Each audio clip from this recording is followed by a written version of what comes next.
कन्या राशि यानी कि वर्गो, कैसा रहेगा सितंबर महीना कन्या राशि वालों के लिए। महीने की शुरुआत में आपको अपने वर्क प्लेस पर, अपने बिजनेस में, अपने सामाजिक स्टेटस में थोड़ा सा आपको दबाव महसूस हो सकता है, लेकिन आप शांतता और धैर्य के साथ चलते रहें, क्योंकि लिए उत्तरार्ध में यानी कि 15 तारीख के बाद आपके सारे सितारे आपके फेवर में आने वाले हैं। 17 सितंबर से सूर्य और बुध कन्या राशि में प्रवेश कर रहे हैं और ये दोनों मिलकर बुध आदित्य योग बनाते हैं और ये योग आपको सभी समस्याओं से निजात दिलाएगा और आपको उन्नति के शिखर पर लेकर जाएगा। लोग नौकरी पेशा हैं, जो लोग विदेश जाने के इच्छुक हैं, उन लोगों को विदेश जाने का मौका मिलेगा। नौकरी पेशा लोगों को प्रमोशन इंक्रीमेंट भी मिलेगा।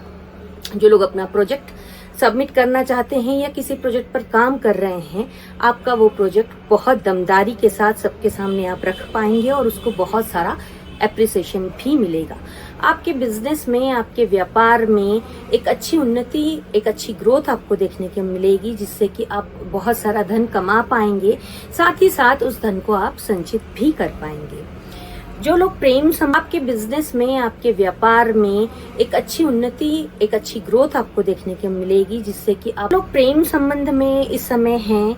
महीने के शुरुआत के 15 दिन आपको अपनी कटु वचन से बचना है, यानी कि अपने शब्दों का चयन बड़ा सोच समझ के करना है। 15 तारीख के बाद बुध आदित्य योग की वजह से आपके प्रेम संबंधों में भी सुधार आएगा, मधुरता आएगी और एक प्रगाढ़ यानी कि एक मजबूत संबंध आपके स्थापित होते हुए नजर आ रहे हैं। इसी प्रकार वैवाहिक जीवन में भी अगर आप कोई कटुता चल रही थी, वो कटुता 15 से 17 तारीख के बीच में आपकी समाप्त हो जाएगी और सितंबर महीने के अगले 15 दिन आपके बहुत सुख शांति से प्रेम के साथ बीतेंगे।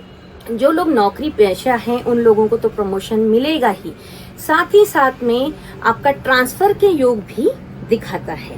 इस अवधि में आपको अपने काम को नियमित रूप से करना है, प्रोक्रेस्टिनेट नहीं करना है किसी भी काम को लेकर के।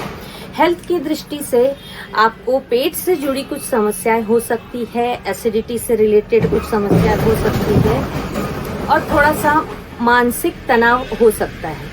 उसके लिए आप सूर्य को जल दें और गायत्री मंत्र का एक माला का 108 की मणकों का एक माला का जाप जरूर करें। आपके लिए जो तारीखें विशेष ध्यान देने की है वो कुछ इस प्रकार हैं। 2, 3, 9, 12 और 29 तारीख को आप कोई भी अपना महत्वपूर्ण काम ना करें, अपनी सेहत का विशेष ध्यान रखें। इसके अलावा जो भी तारीखें बचती हैं वो सब आपके लिए लाभदायक हैं। आपका ये महीना हर तरीके से शुभ है। तुला राशि वालों के लिए सितंबर महीना कैसा रहेगा?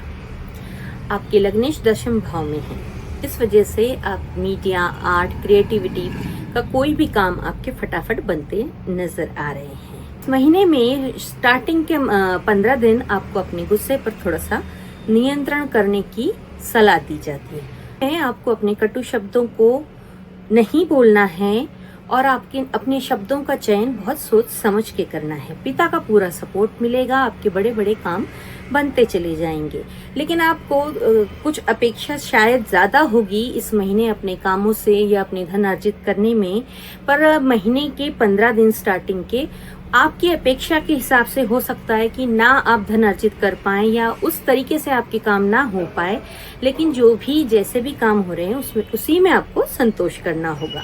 अगर आप संतोष नहीं करते हैं तो आपको मानसिक बेचैनी का सामना करना पड़ सकता है और उस वजह से आपका गुस्सा भी बढ़ सकता है। अगर आप गुस्सा ज्यादा करेंगे, कटु वचन बोलेंगे, तो इसका सीधा असर आपके संचित धन पर पड़ेगा, जो कि आपको ना चाहते हुए भी खर्च करना पड़ेगा।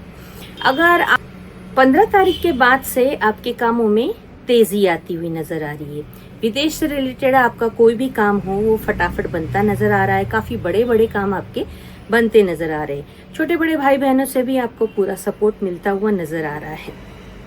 इस अवधि में आपके प्रेम संबंध भी काफी प्रगाढ़ होते नजर आ रहे हैं। वैवाहिक जीवन में भी मधुरता नजर आ रही है। लेकिन मानसिक बेचैनी यानी कि शनि राहु का अपना ही एक ट्रैक चल रहा है, इस वजह से आप मिसअंडरस्टैंडिंग के शिकार पिछले महीने भी रहे और इस महीने की रहने की भी संभावना है।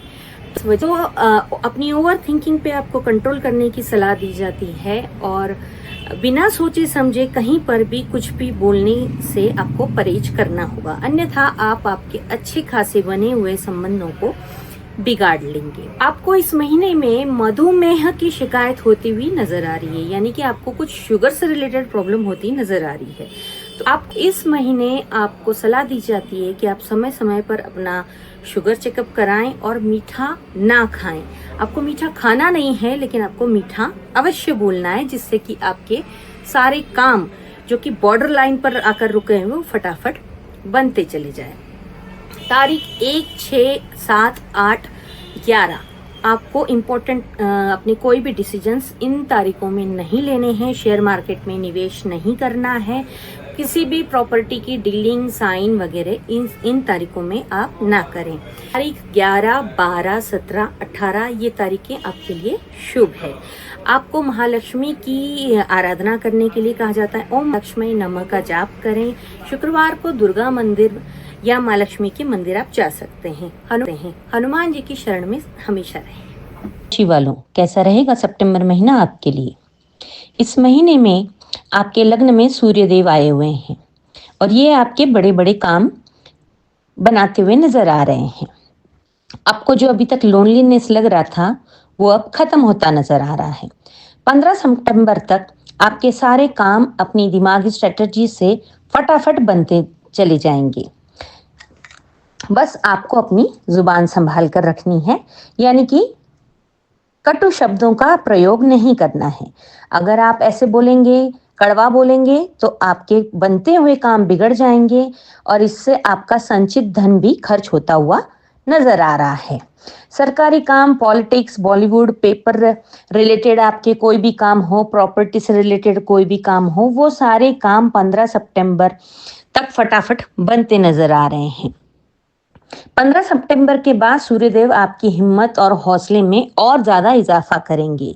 आप अपनी हिम्मत हौसले से मुश्किल कामों को भी जल्दी ही हल कर लेंगे। हेल्थ की दृष्टि से देखा जाए तो आपको एसिडिटी या पेट से रिलेटेड समस्या या फिर थोड़ा सा मेंटल टेंशन कह लीजिए या फिर मानसिक बेचैनी, ऐसा कुछ हो सकता है, तो इसे आपको ध्यान देने की जरूरत है। इस विषय में आपको सूर्य को जल चढ़ाने की सलाह दी जाती है, लेकिन सूर्य को जल सुबह जल्दी उठकर चढ़ाएं। मैक्सिमम 7-8 बजे तक आपको सूर्य को जल अर्पित कर देना है।